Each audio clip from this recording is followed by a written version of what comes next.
Welcome to Mystery Cafe, your ultimate stop for gripping detective stories, chilling mysteries, and unforgettable investigations. Here, every video serves a fresh dose of suspense, shocking twists, and cases that challenge your inner detective. From classic whodunits to modern crime stories, we bring the world of mystery straight to your screen, where every clue matters and no secret stays buried for long.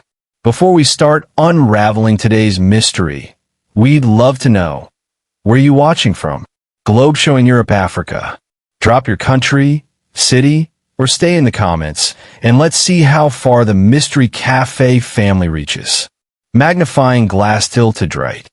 Civil War Spy Chronicles. Chapter 1, A Nation Fractured. The winter of 1861 wrapped Washington, D.C. in a bitter cold that matched the mood of the nation. Snow lay in streaks along Pennsylvania Avenue, churned into gray slush by wagon wheels and cavalry hooves. Beneath the thin veil of frost, the capital city seemed less like the seat of a unified republic and more like a precarious garrison, half expecting its own collapse. Every tavern conversation carried the same words: secession, rebellion, war. Rumors, like frostbite, spread silently but bit deep. Allan Pinkerton stood at the edge of Lafayette Square, gloved hands clasped behind his back, watching the great dome of the Capitol rise incomplete against the cloudy sky. A Scotsman by birth and a detective by profession, Pinkerton had spent years building a reputation as the unyielding founder of the Pinkerton National Detective Agency. He had tracked counterfeiters through the backwoods of Ohio, smashed rail bandits in Illinois, and broken criminal syndicates with a methodical patience few could rival. Yet never had he felt the weight of responsibility press so heavily as now, summoned not by a wealthy industrialist nor a railroad company but by the President of the United States himself. The invitation had come 3 days earlier, sealed in a plain envelope, carried by a soldier whose nervousness betrayed the urgency. Mr. Pinkerton, the letter had read, "Your country calls upon your skill. Report at once to the office of the President. Matters of the gravest concern await your attention." It bore the distinctive signature, Abraham Lincoln. Inside the White House, the corridors buzzed with a subdued panic. Clerks moved quickly, arms full of correspondence. Military officers argued in low voices, glancing at maps. The whole mansion smelled faintly of lamp oil and damp wool, the scent of a household besieged by both winter and uncertainty. Pinkerton, ushered past guards and secretaries, found himself at last in the president's study. Abraham Lincoln rose from behind his cluttered desk, his height exaggerated by his gaunt frame and the shadows cast by the fireplace. His eyes, deep-set but kind, betrayed exhaustion, yet his handshake was firm. "Mr. Pinkerton," he said with the plain directness of an Illinois lawyer, "I am glad you answered my call." "Mr. President," Pinkerton replied, inclining his head, "I serve where duty demands." Lincoln gestured for him to sit. Spread across the desk lay a scatter of letters, each bearing grim tidings, reports of southern states seceding, arsenals seized, Union officers resigning to join the Confederacy. "You see before you the wreckage of a Union," Lincoln said softly. "South Carolina has gone. Mississippi, Florida, Alabama, Georgia, Louisiana, all declaring independence. Virginia trembles on the brink. And I," he gave a wan smile, "I am expected to take a train to Washington for my inauguration while half the country plots to murder me along the way." Pinkerton frowned. "Murder you, sir?" Lincoln nodded. "The rumors grow by the hour. Baltimore, especially. They say conspirators plan to strike when the train passes through. I cannot risk traveling blind." The words hung in the air, heavy with implication. Pinkerton understood at once. this was no ordinary request for protection. It was the birth of something new, an intelligence service, a shadow war to match the open conflict looming on the horizon. He leaned forward, voice low. "Then, Mr. President, you must allow me to establish a network. Spies, observers, infiltrators. We will root out these plots before they can bloom." Lincoln studied him, eyes narrowing with the gravity of the decision. "And you believe you can succeed?" Pinkerton allowed himself the faintest smile. "Sir, criminals and traitors share a weakness: they believe themselves clever. My life's work has been proving them wrong." For the next hour, they spoke in detail. Lincoln outlined his fears: the vulnerability of rail lines, the disloyalty festering even within Washington, the precarious loyalty of border states. Pinkerton listened, absorbing every word, his mind already sketching the outlines of safe houses, courier chains, and coded messages. He explained his philosophy: that information, properly gathered and analyzed, was worth more than any regiment of soldiers. A war of armies might decide the fate of battlefields, but a war of intelligence would decide the fate of the nation. As the fire cracked and the wind clawed at the windows, Lincoln leaned back, visibly weary. "Mr. Pinkerton, the Union teeters. I cannot yet call it war, but war will come. You must prepare for it in shadows, even as our soldiers prepare in camps. You will answer to me directly." Pinkerton rose, bowing his head in solemn assent. "Then it begins." That night, back at his modest lodgings, Pinkerton sat at a desk littered with notebooks.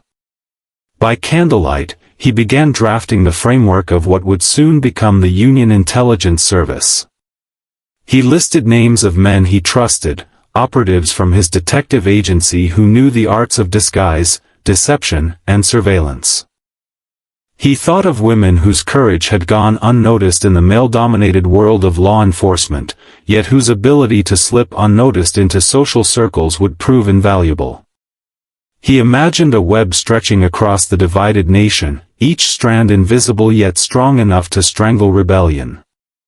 He wrote in a tight, disciplined hand, no detail too small. No rumor dismissed. Every whisper may be a dagger aimed at the Republic. Outside, Washington slept uneasily. Drunken soldiers sang off-key in the streets. Carriages clattered over cobblestones as midnight messengers hurried with dispatches. Somewhere, in taverns thick with tobacco smoke, Southern sympathizers toasted the downfall of the Union. And in a boarding-house room, a Scots detective charted the first lines of an intelligence war that would decide the future of America. When dawn came, the city awoke to another day of tension. But for Allan Pinkerton, the course was set.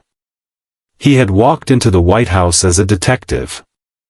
He left it as the shadow behind the president, guardian of secrets, architect of a hidden war. The fractured nation did not yet know his name, nor would it sing his praises.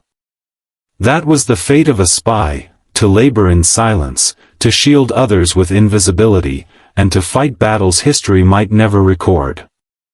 Yet Pinkerton knew one truth as clear as the cold sunrise: the Union's survival might well depend not only on armies and cannons, but on the unseen watchfulness of those who lived in the shadows.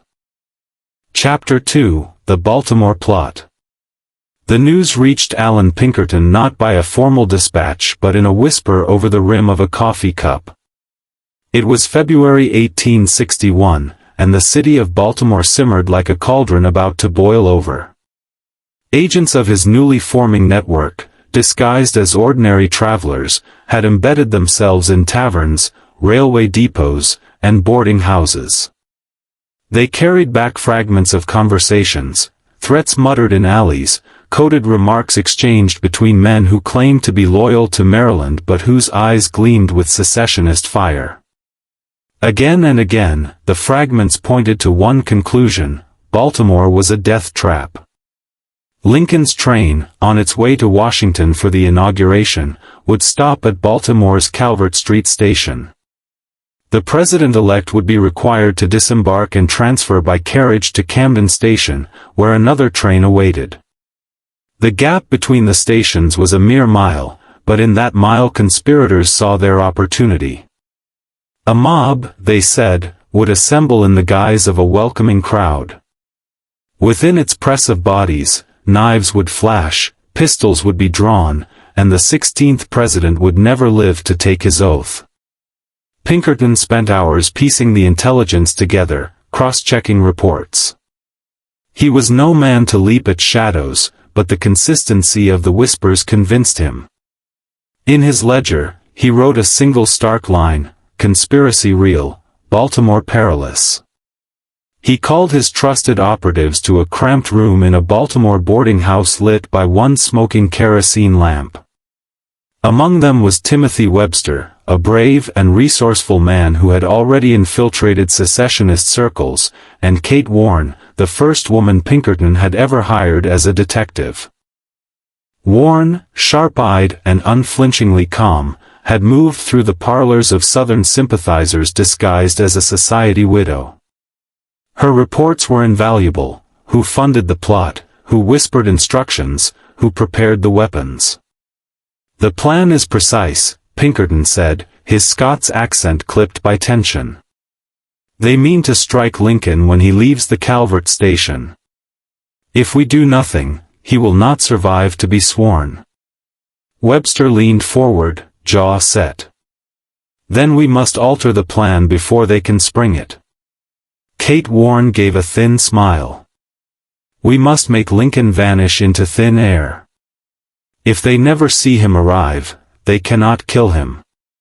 Pinkerton nodded. "Exactly. We will change his timetable. He will pass through Baltimore in secrecy, under disguise, while the plotters wait in vain."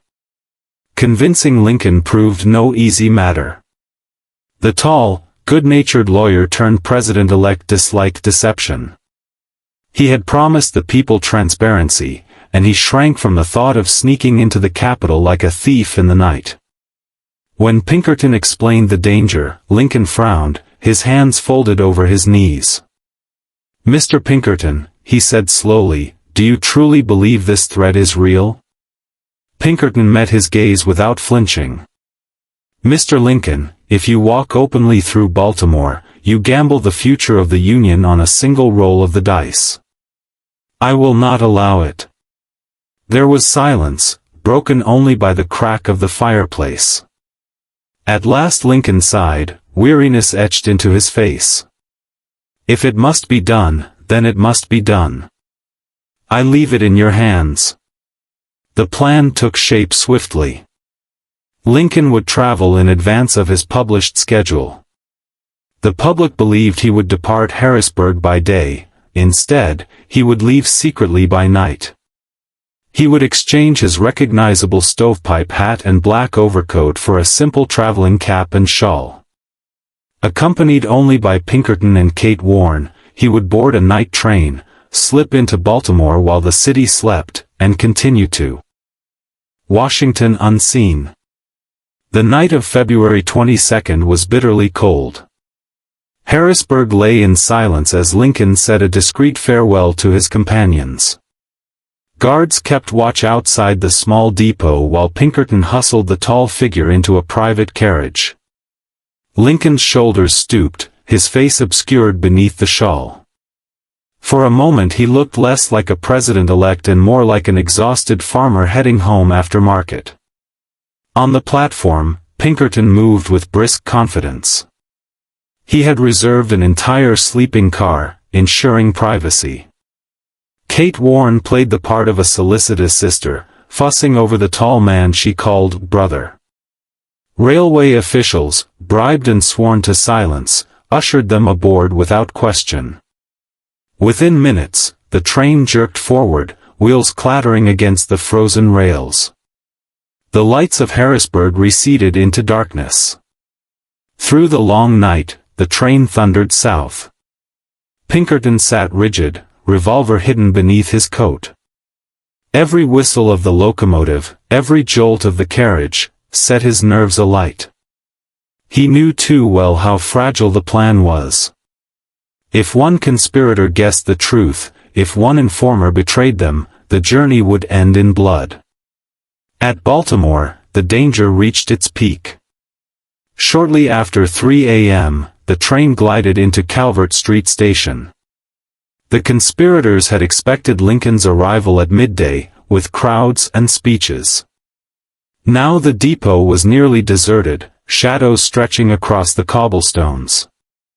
Pinkerton led the disguised president swiftly to a waiting carriage, where a trusted driver whipped the horses into motion. The streets were silent but menacing. Every shuttered window looked to Pinkerton like the muzzle of a rifle. Every corner seemed a trap. Yet no ambush came. Within minutes, the carriage reached Camden Station. There, another train waited, steam hissing in the cold air. Lincoln, Warren, and Pinkerton hurried aboard, the door clanging shut behind them. When the wheels turned once more and Baltimore fell away into the night, Pinkerton allowed himself a slow breath. The danger was past. By dawn, the train rolled into Washington. Lincoln stepped onto the platform weary but alive, his disguise discarded. Only a handful of trusted officials knew the truth of how close the Union had come to catastrophe. To the public, he had merely arrived a day earlier than expected. To Pinkerton, the moment confirmed what he had always known: espionage was no mere trickery. It was the lifeline of a nation. That evening, Pinkerton wrote in his report book, "Lincoln safely conveyed. Baltimore plot thwarted. The Republic preserved, for now." The president-elect would take his oath of office beneath the half-built dome of the Capitol days later. Crowds gathered, bands played, cannons thundered salutes. Few in the throng realized that the man placing his hand upon the Bible had slipped through the shadows of a city that meant to destroy him. But Pinkerton knew. And in that knowledge he recognized both triumph and warning. If such conspiracies brewed before the first shot of war was fired, what storms lay ahead when cannons roared and armies clashed? The detective turned spymaster tightened his jaw. The struggle was only beginning. Chapter 3: The Network of Shadows. The successful delivery of Abraham Lincoln through Baltimore brought Allan Pinkerton no rest. If anything, it sharpened his sense of urgency. Saving the president-elect had been only the beginning. The Union now faced an enemy unlike any it had known before, not a foreign invader, but its own fractured self.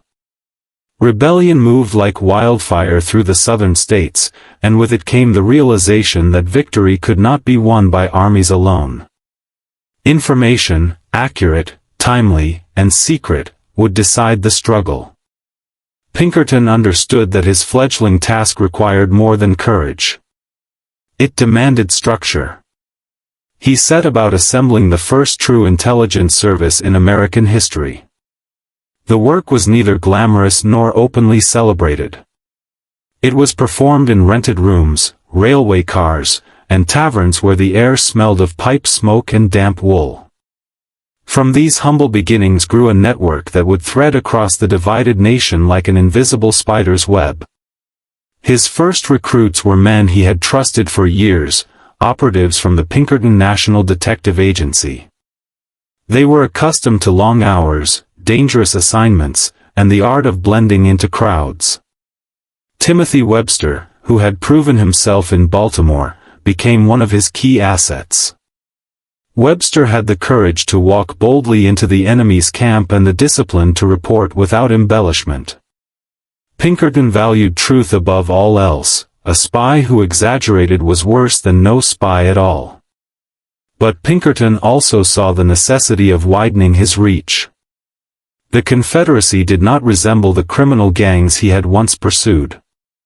It was a society, with towns, plantations, and parlors. To penetrate it, he needed operatives who could move across social boundaries. And so he turned again to Kate Warren, whose Baltimore work had impressed him beyond measure. Warren could don the role of a grieving widow one day, a flirtatious Southern belle the next, slipping into circles where no man could tread without suspicion. "You will have the advantage, Miss Warren," Pinkerton told her one evening as they studied a map of Virginia. "Men talk freely when they believe they are charming a lady. And women, guarded before other women, will speak openly in your presence. Use their words as weapons." Warren inclined her head.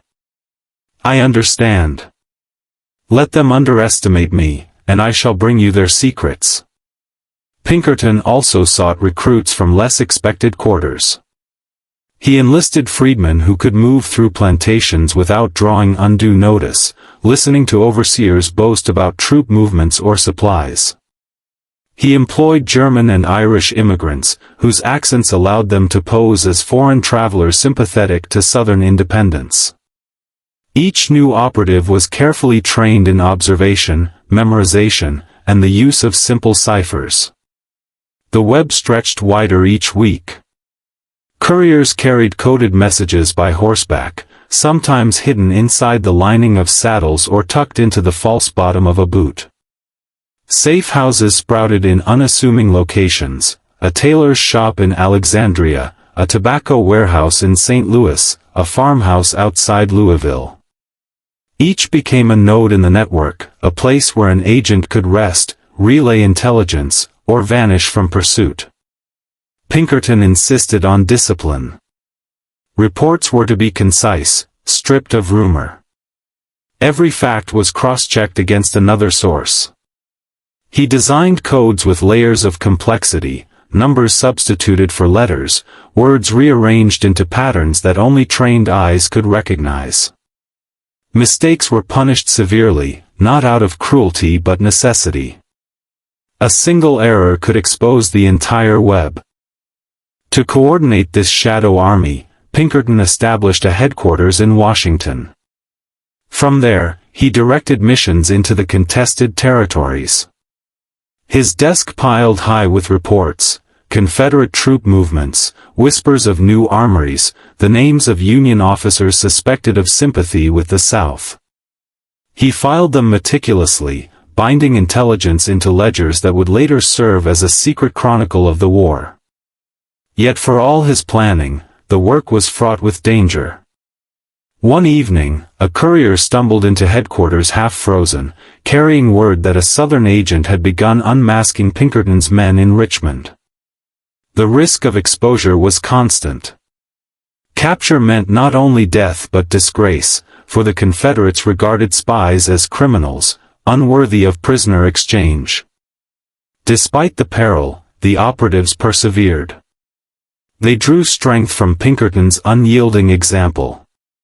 He demanded of himself what he demanded of them: vigilance, secrecy, and absolute loyalty. Many of his agents never saw his face more than once or twice, for Pinkerton preferred to remain a figure in the shadows. To them, he was less a man than a presence, watchful, exacting, yet fiercely protective of those who served under him. One of the earliest triumphs of the network came in late spring of 1861. Through a chain of informants, Pinkerton learned of Confederate plans to move supplies by rail through western Virginia. Intercepting this intelligence, Union forces struck the shipment before it reached its destination, depriving the enemy of desperately needed ammunition. For the first time, Pinkerton witnessed the tangible effect of his invisible war. Soldiers cheered their victory without ever knowing whose unseen hands had guided it. Still, he remained cautious. A single success must not breed complacency, he wrote in his ledger.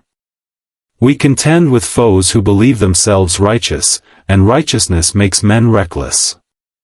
As summer advanced, the Union's first great battle loomed at Bull Run. Pinkerton's agents reported restless Confederate camps gathering near Manassas. He warned General McDowell of the numbers arrayed against him, but the general dismissed the intelligence as exaggerated. The result was disaster: Union forces routed, the capital thrown into panic. Pinkerton recorded the lesson with grim finality: commanders may scorn the spy's whisper until the cannon proves it true. The setback only strengthened his resolve. He redoubled his efforts, expanding the network deeper into Confederate territory. He devised rotating codes so that even if one courier was captured, the enemy could not unravel the whole. He instructed agents never to linger in one town too long, to alter their disguises frequently, and to burn incriminating papers at the first whiff of suspicion. Late at night, when Washington lay quiet, Pinkerton sat alone by candlelight, poring over maps. His thoughts often returned to Lincoln, the tall man who bore the weight of a divided nation. Pinkerton had sworn silently that night in Baltimore to keep him safe, and every coded message, every agent's peril, every sleepless hour was part of fulfilling that vow. The Union Army marched with drums and banners, but Pinkerton's army of shadows moved silently, through taverns, markets, plantations, and rail yards. Their victories left no monuments, their sacrifices no parades. Yet without them, the Republic might already have fallen. By the close of 1861, Pinkerton looked upon his ledgers with grim satisfaction. What had begun as a handful of detectives had become a living web of information stretching across the fractured land. He could not yet know how dearly some of his agents would pay for their loyalty, or how fiercely the Confederacy would strike back. But he understood that in the war ahead, battles would be fought not only with rifles and cannons, but with secrets, deception, and the unyielding vigilance of those willing to live in shadow. Chapter 4: Richmond Intrigues. By the winter of 1862, the Confederate capital of Richmond had become both fortress and symbol. Its cobblestone streets bustled with soldiers in butternut uniforms, clerks rushing with dispatches, and civilians weaving rumor into certainty with every whisper. For Allan Pinkerton, it was the beating heart of enemy intelligence, a place that held both opportunity and mortal peril. To penetrate it would require not brute force but subtlety, an invisible hand extended into the lion's den. Pinkerton's chosen instrument for this task was Timothy Webster. Quiet, capable, and unflinchingly loyal, Webster had already proven himself adept at assuming roles that deceived even the sharpest eyes. Pinkerton trusted him as few others. Alongside Webster, he dispatched 2 additional operatives, men and women whose names were known only within the confidential pages of his ledgers. Together, they would weave themselves into the fabric of Richmond society. The cover story was carefully crafted. Webster would present himself as a traveling Southerner sympathetic to the Confederate cause, disenchanted with Northern politics. He carried forged letters of introduction, carefully prepared by Pinkerton scribes, linking him to supposed secessionist circles. His companions posed as business associates, drifters, or relatives, shifting identities as circumstances required. Each evening before their departure, Pinkerton drilled them in the details: names, addresses, histories. A slip of the tongue, he warned, may hang you faster than a noose. Crossing into Confederate territory required nerve. The group traveled by stagecoach, mingling with civilians and soldiers alike.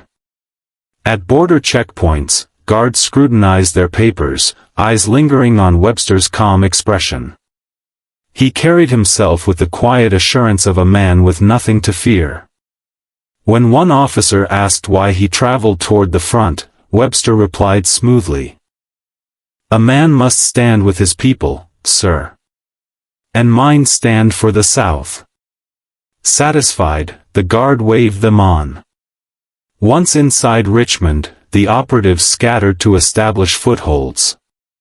Webster took a room in a boarding house run by a widow sympathetic to the Confederacy. He spent evenings in parlors and taverns, listening more than speaking, nodding at fiery speeches about Southern independence. His calm presence won him confidence. Soon, he was invited into private discussions where plans were whispered over brandy. Kate Warren, operating under another assumed name, donned the role of a Southern gentlewoman visiting relatives. With grace and charm, she slipped into drawing rooms where officers' wives gathered.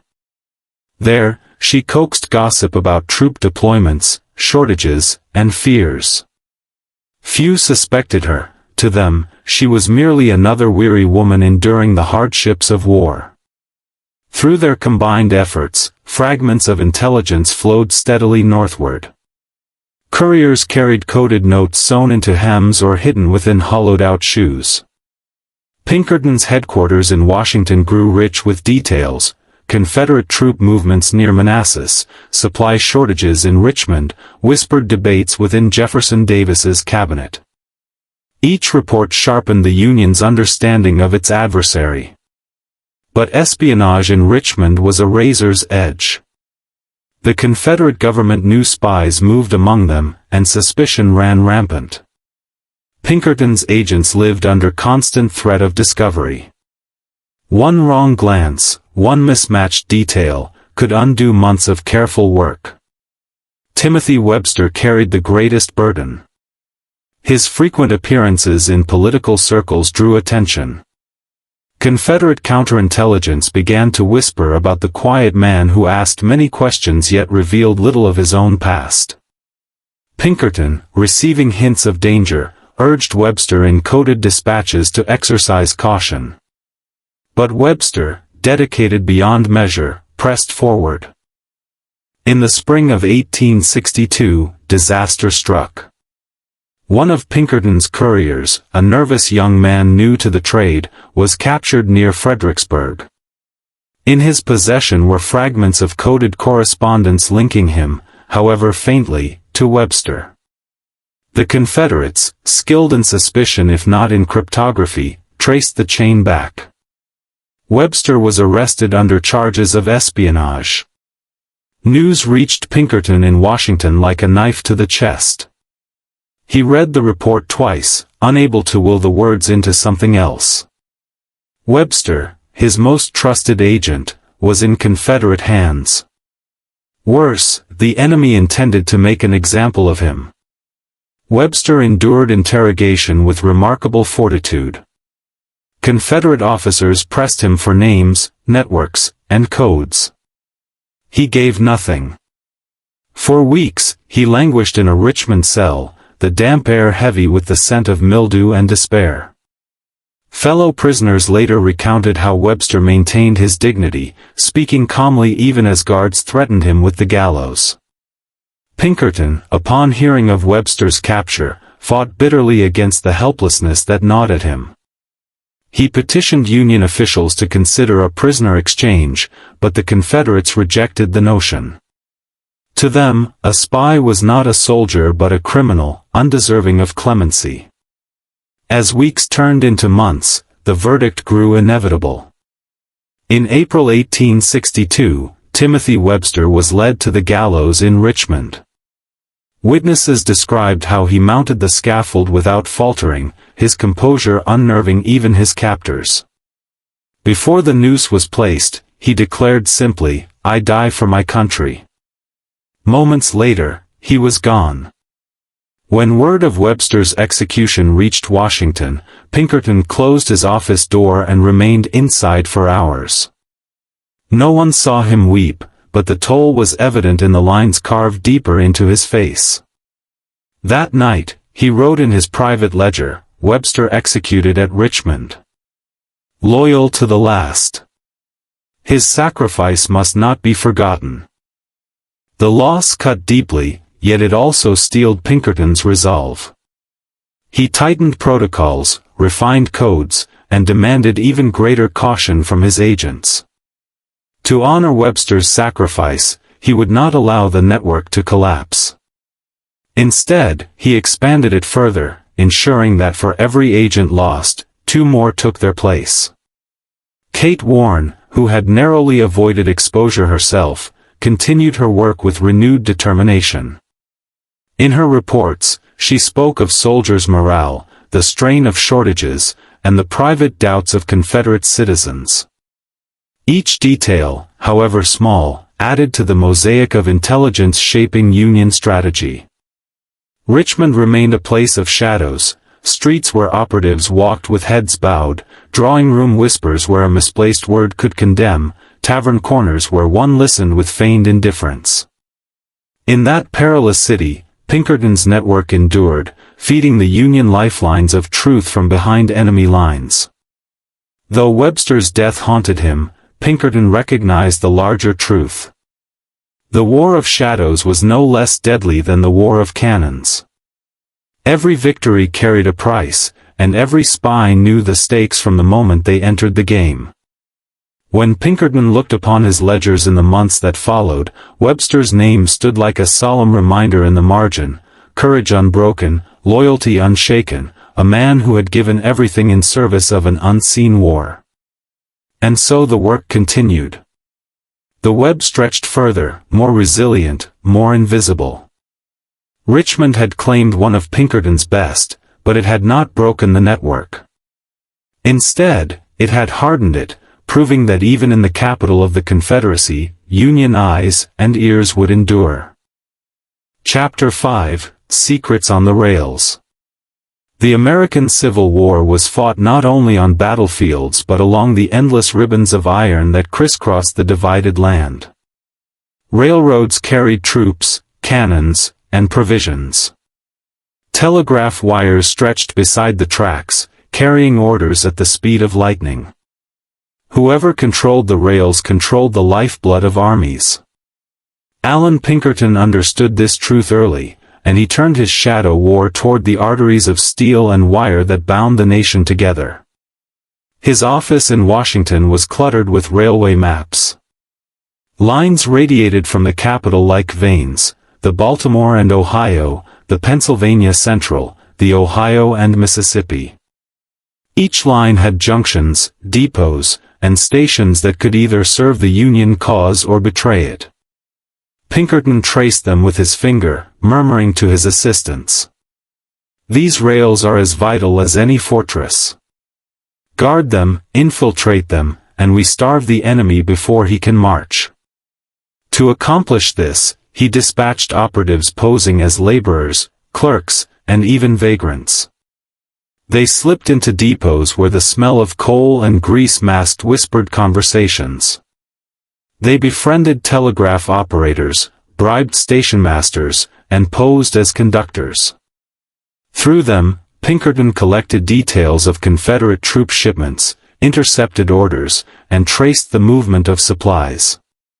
One of his earliest coups came when a disguised agent uncovered a Confederate plan to seize control of the Baltimore and Ohio line. Southern raiders intended to destroy bridges, cutting the Union's ability to send reinforcements to Western Virginia. Pinkerton's courier, moving under the pretense of a farmhand, smuggled the intelligence north. Union engineers reinforced the bridges just in time, and the raiders were forced to retreat. No newspaper printed the reason for the Union's readiness, but in his private ledger Pinkerton noted, "The enemy may wield fire, but we wield foresight." The railways were also battlefields of deception. Pinkerton developed methods to slip false information into Confederate hands.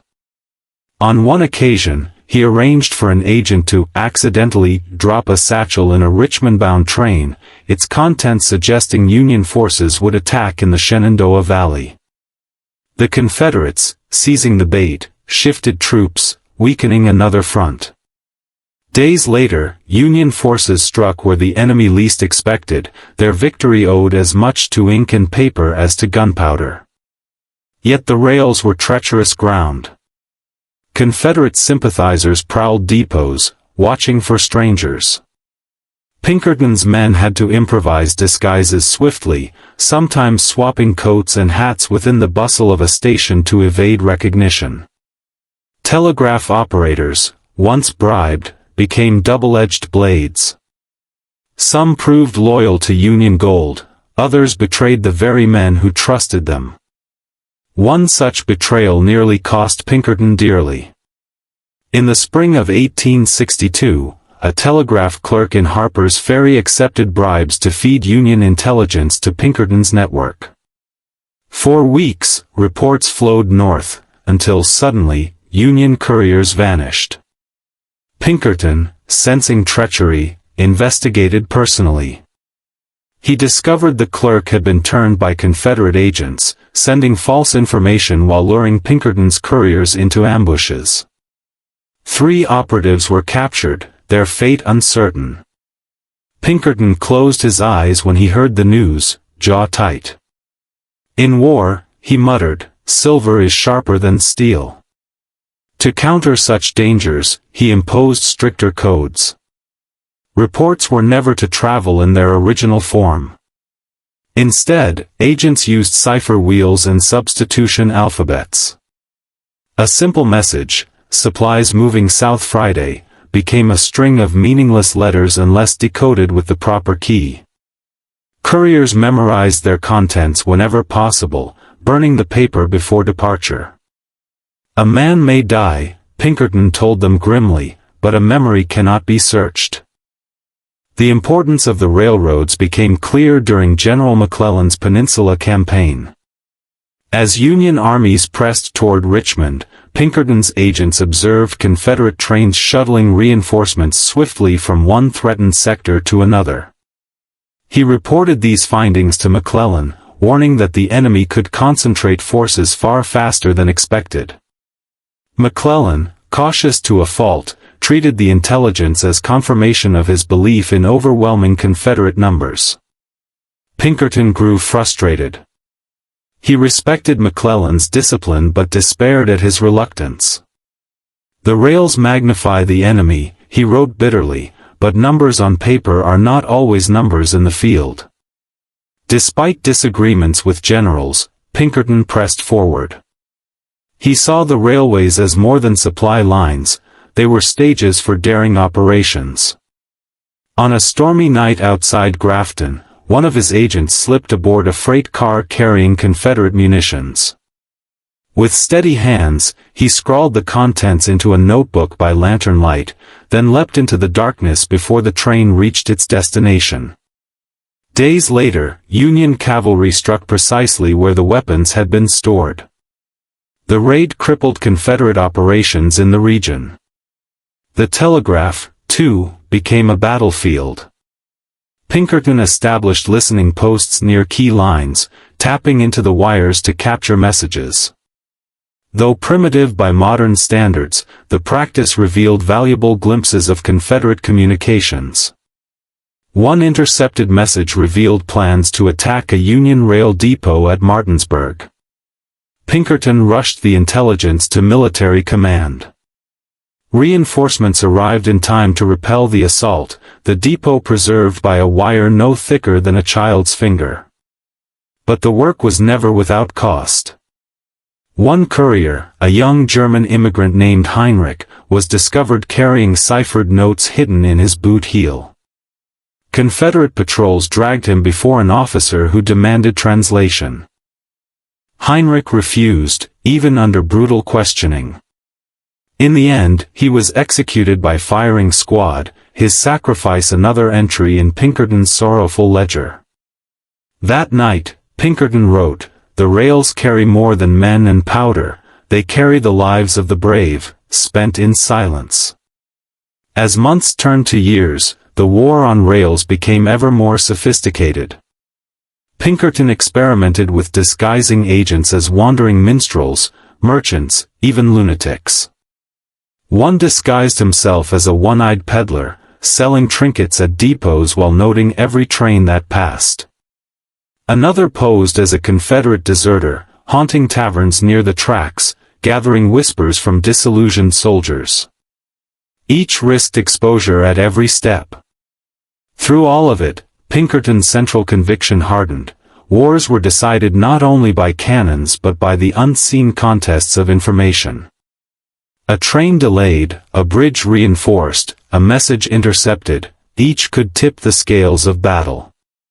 And so his men continued their silent struggle, riding boxcars in the dead of night, crouching in signal towers, crouching by telegraph poles with wire cutters gleaming in the moonlight. By the close of 1862, the Union's hold on its railways remained firm, thanks in no small part to Pinkerton's unseen hand.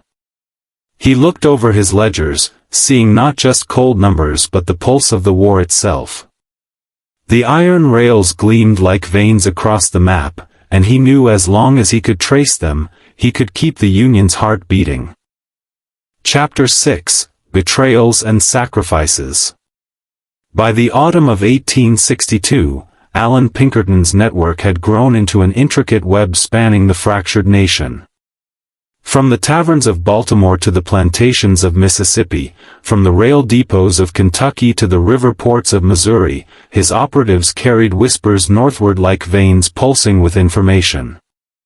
Yet the larger the web stretched, the greater the danger of its strands snapping. For every loyal courier and dedicated agent, there lurked the possibility of betrayal. And betrayal, Pinkerton knew, could unravel everything. The first cracks appeared subtly. A courier failed to return from Virginia. An agent's coded report, usually delivered with clockwork precision, arrived weeks late and suspiciously vague. A safe house in Louisville, once dependable, was suddenly compromised, its host arrested by Confederate sympathizers. Pinkerton studied these patterns with his usual methodical intensity, his eyes narrowing as the coincidences stacked higher. Somewhere within his network, a traitor was at work. Pinkerton gathered his senior operatives in a shuttered Washington office, map spread across a scarred wooden table. "We are hunted from within," he said, his voice taut. "Someone among us leaks our movements, sells our secrets. Until we root him out, every mission is a gamble with loaded dice." Suspicion, once sown, grew rapidly. Men eyed each other with unease. Couriers who had once shared bread on the road now spoke in clipped tones, afraid of saying too much. Even Kate Warren, usually serene beneath her disguises, confided privately to Pinkerton, "Trust is thinner than paper in this business. One careless word, and a friend becomes a hangman." Pinkerton devised a series of tests. He sent conflicting orders through different channels, each disguised as genuine intelligence. When Confederate patrols intercepted one of the false targets, Pinkerton traced the leak to the operative who had carried that particular instruction. The man, a former clerk named Renshaw, was confronted in a safe house. His trembling confession spilled out. He had been approached by Confederate officers who promised money and protection for information. Pinkerton listened with a cold, controlled fury. He had no tolerance for treachery. "You sold not only us, but the men who trusted their lives to our cause," he said, his voice like iron. The punishment was swift. Renshaw was handed to Union authorities, court-martialed, and imprisoned. Pinkerton recorded the event in his ledger with a single word: traitor. Yet even as he rooted out betrayal, the sacrifices of loyal agents weighed heavily. Timothy Webster's execution still haunted him, a specter of what awaited those who risked too much. Others followed in Webster's tragic path. One such case was that of Sarah Emma Edmonds, who operated under multiple disguises in Confederate territory. Masquerading as a peddler's wife, she gathered intelligence from unsuspecting officers. But fever struck her during a mission near Yorktown. Too weak to maintain her disguise, she barely escaped capture, carried across Union lines half-conscious. Though she survived, her body bore the scars of the ordeal. Pinkerton visited her bedside, his eyes weary. "You've given more than most soldiers ever will," he told her. "But remember, the shadows demand their due." Another loss came in the form of Heinrich, the young German courier executed by firing squad months earlier. His parents, immigrants who barely spoke English, arrived at Pinkerton's office in Washington seeking answers. Pinkerton met them in private, offering what comfort he could. "Your son died with honor," he said softly. "He carried the lifeblood of the Union in his heart." Yet when they departed, tears in their eyes, Pinkerton remained alone at his desk, staring at the ledgers filled with names. Each one felt like a ghost tapping at his conscience. The weight of sacrifice seeped into the fabric of the organization. Operatives began to speak of themselves as living on borrowed time. They drank heavily in the evenings, wrote hurried letters to families they dared not see, and whispered prayers before setting out on missions. Pinkerton, though stoic, understood the toll. He began holding private meetings with his most trusted agents, offering words of encouragement. "Your courage is the wall that shields the Union," he told them. "You may not hear the cheers of soldiers, but without you, those soldiers would march blind into slaughter." The Confederacy, aware of Pinkerton's reach, intensified its counterintelligence efforts. Bounties were placed on his agents, their descriptions circulated in secret. False sympathizers attempted to infiltrate his network, posing as Union loyalists. Pinkerton sharpened his scrutiny, interrogating new recruits personally, searching their eyes for hesitation. Many were turned away. "Better to have a thin cord of iron," he declared, "than a rope of rotten hemp." Despite the betrayals, the network achieved remarkable successes. Agents identified Confederate attempts to sabotage bridges along the Ohio River. Pinkerton's warnings allowed Union engineers to secure them, preserving crucial supply lines. Another operative smuggled out blueprints of fortifications near Vicksburg, providing Union commanders with invaluable insight. Each victory was purchased at enormous risk, and sometimes at the cost of a life. One evening, Pinkerton sat alone in his Washington headquarters, a single lamp casting long shadows across the room. His ledger lay open, filled with names, some underlined for valor, others crossed through in mourning. He poured a measure of whiskey, staring at the neat columns of script. "Spies do not die as heroes," he murmured, "but without them, heroes die unseen." It was then he recognized the paradox of his calling. The men and women he commanded gave everything, yet the world would never know their names. Their sacrifices would be buried in silence, their victories credited to generals, their deaths scarcely recorded. Only his ledgers bore witness to their devotion. And so, amid betrayal and sacrifice, Pinkerton pressed forward. He hardened his protocols, demanded secrecy with near-paranoid vigilance, and reminded his operatives of the cost. Each mission began with a warning: you walk into shadows from which you may not return. If you falter, you imperil the Republic. If you endure, you save it. By the winter of 1862, Pinkerton's network was scarred but unbroken. Betrayals had thinned its ranks, and sacrifices had hollowed its spirit, yet its resolve endured.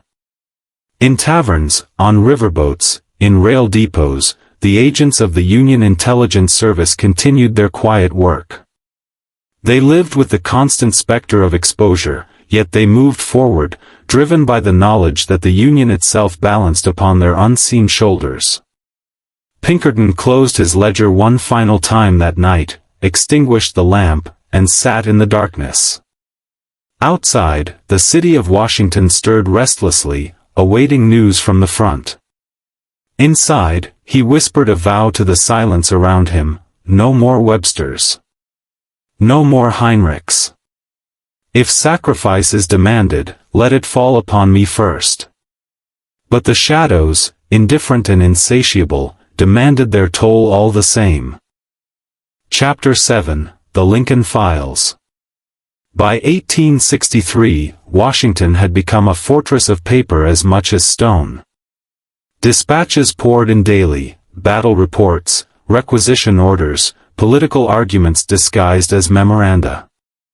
Yet amid this flood of parchment, one collection stood apart, a series of bound ledgers in Allan Pinkerton's possession.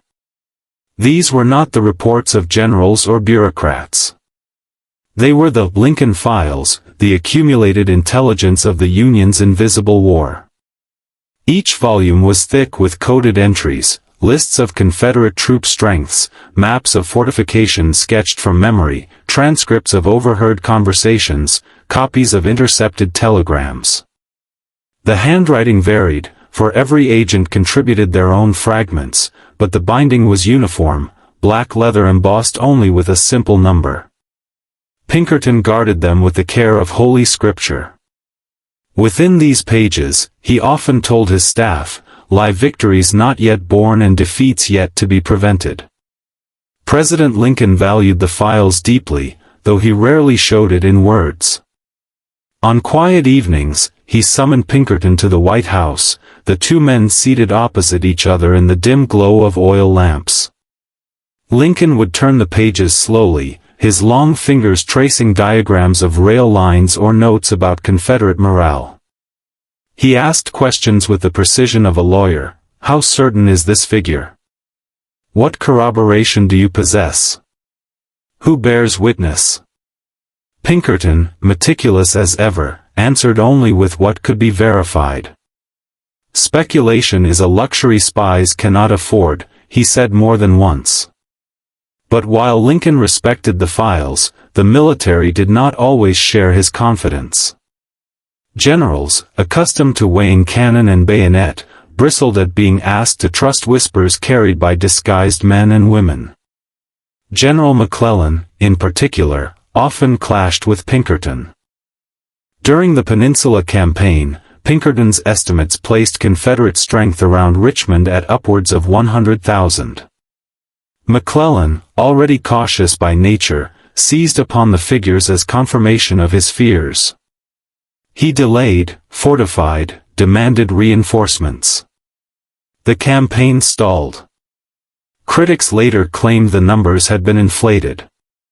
Pinkerton, in his defense, argued that the intelligence reflected Confederate potential, not merely their present numbers. I report what I find, he insisted.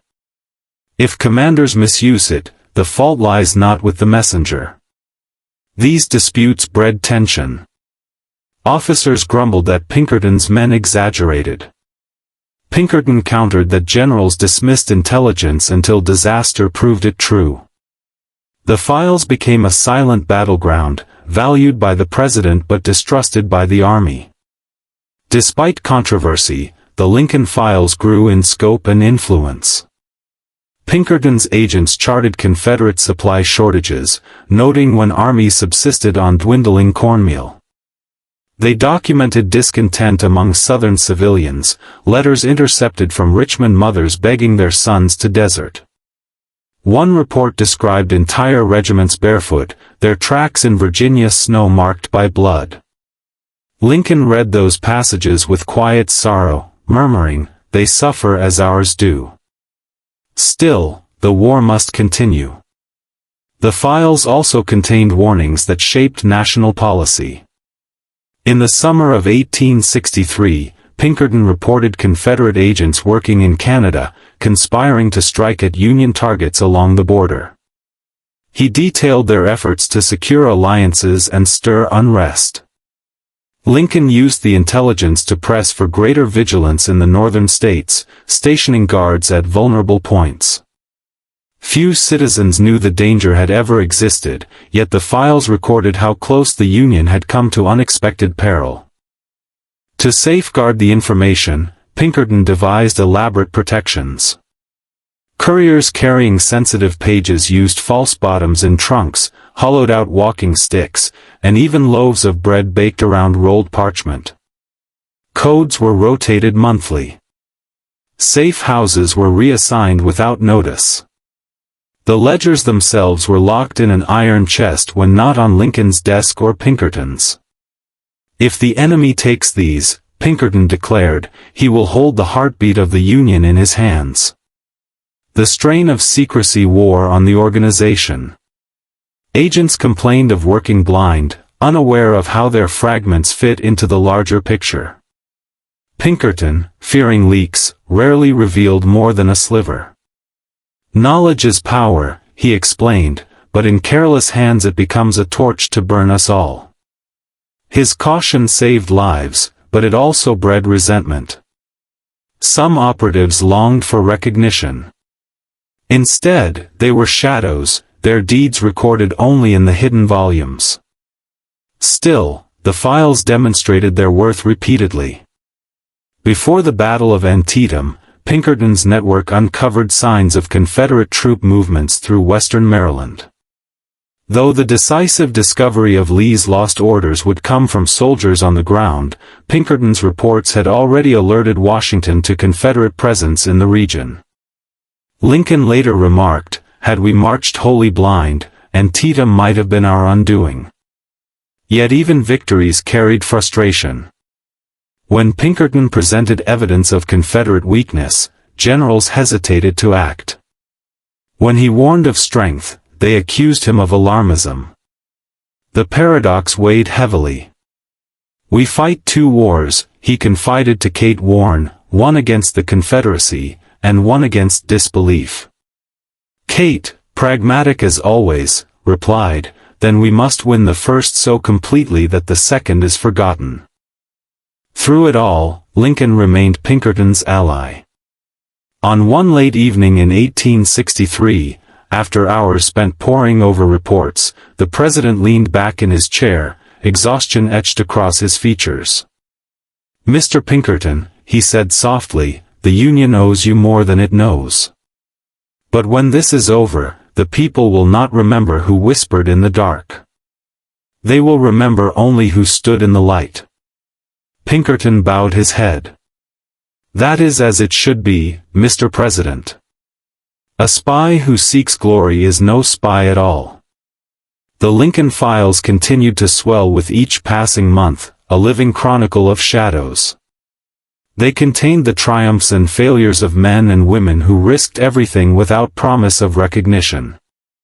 They bore the weight of secrets that generals doubted and politicians ignored, yet which shaped the course of the war as surely as cannon fire.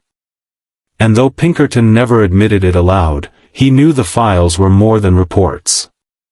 They were a memorial to those who had sacrificed, the captured, the executed, the nameless operatives buried in unmarked graves. Every coded page was a testament to loyalty, written in invisible ink across the history of the Republic. As 1863 drew to a close, the Union tottered between despair and hope. Battles raged, politicians bickered, families mourned. But in his iron chest, Allan Pinkerton kept the heartbeat of the war safe in leather-bound silence. And so long as the files endured, Lincoln's vision of a united republic had a shield no enemy could see. Chapter 8, Shadows of Victory. By the spring of 1865, the thunder of cannons began to fade. The Confederacy, battered by years of relentless conflict, staggered on weakened legs. Cities lay in ruins, railroads splintered, fields burned to dust. Yet even in its dying throes, the rebellion struck with desperate fury, and Allan Pinkerton's intelligence service remained as vigilant as ever. For the war's end, he knew, was the most dangerous hour of all, when cornered men lashed out hardest. Pinkerton's Washington headquarters bore the marks of 4 long years. The wooden floor creaked under stacks of ledgers. Lamps smoked from constant use. Maps bristled with pins marking battles long since fought. Yet the work did not cease. Couriers still arrived by night, their faces gaunt with fatigue, bearing scraps of intelligence from across the fractured South. Pinkerton read each dispatch with the same meticulous care he had shown in 1861, never allowing himself to assume victory until the enemy lay fully subdued.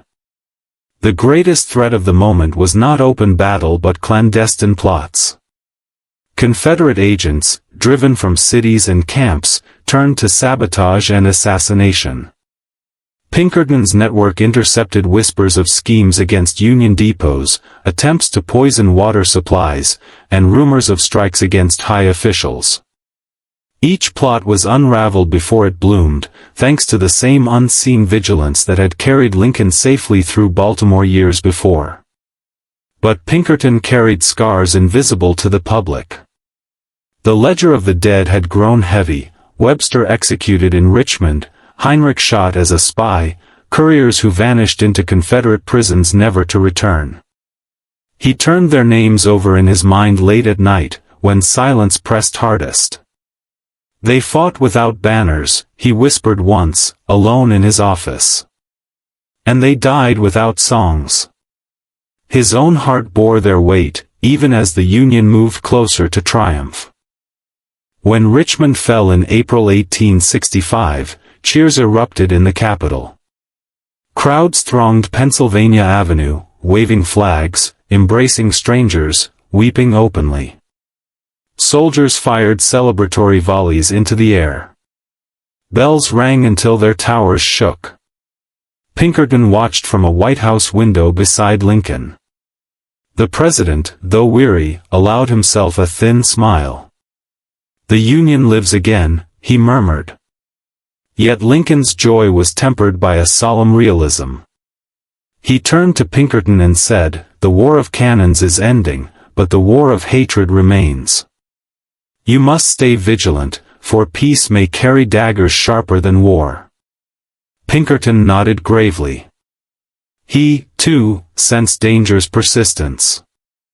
In the weeks that followed, as Union victory seemed assured, Pinkerton's men continued their quiet patrol of shadows. They monitored Confederate sympathizers who refused to accept surrender.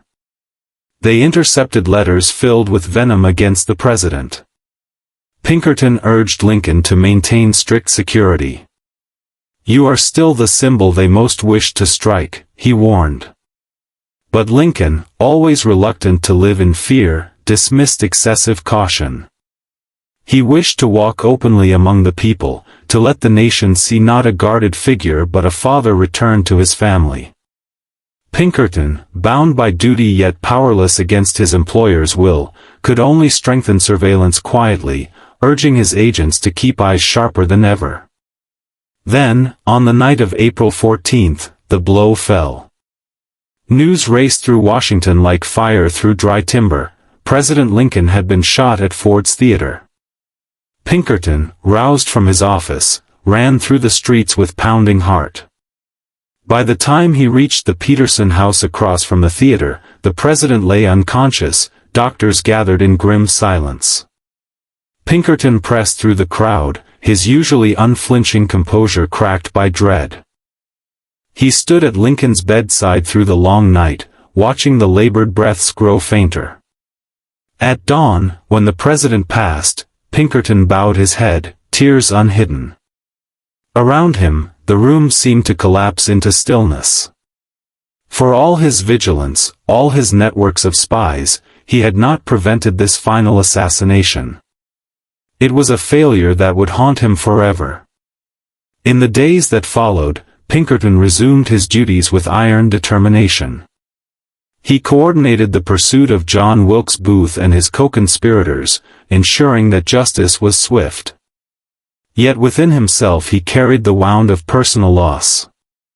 Lincoln had been more than a president to protect, he had been the embodiment of the cause, the man for whom Pinkerton had built his entire shadow war. When the conspirators were captured and punished, Pinkerton wrote in his ledger, "Victory hollowed by grief. The Republic saved, but its shepherd slain." As the war officially ended, Pinkerton faced the question of his future. The Union intelligence service he had created was never meant to be permanent. Already, politicians debated whether such a civilian spy network should exist in peacetime. Pinkerton listened without protest. He had never sought power beyond necessity. "Let the nation return to light," he told his operatives. "Our work was born of war. Now peace must walk without shadows." He disbanded much of the network, sending agents back to their former lives, railway clerks, seamstresses, shopkeepers. Some could not return, too many secrets had scarred them, too much blood had been spilled. Others disappeared into the West, unable to live openly after years in disguise. Pinkerton gave each a final payment, a handshake, and a word of respect. "History may not remember you," he told them, "but I will." In the quiet months after Appomattox, Pinkerton returned to his detective agency, resuming the work of tracking criminals and guarding railroads. Yet the Civil War years never left him.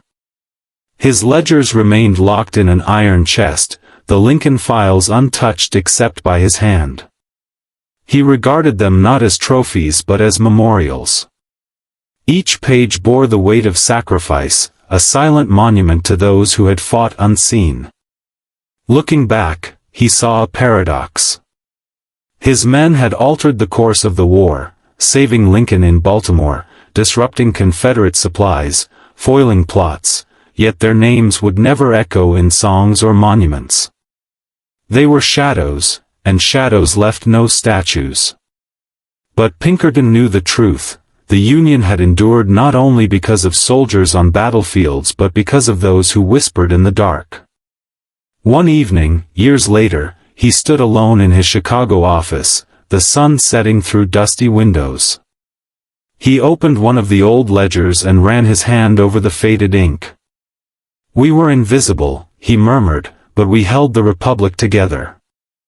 Closing the book, he locked it away once more, content that its secrets would sleep until history came seeking them. Thus ended the Civil War for Allan Pinkerton, not with cheers of victory or parades of triumph, but with the silent remembrance of sacrifices made in the shadows. The Republic survived, fragile yet unbroken, carried through its darkest hour by men and women who had asked for nothing, given everything, and vanished back into the obscurity from which they had come.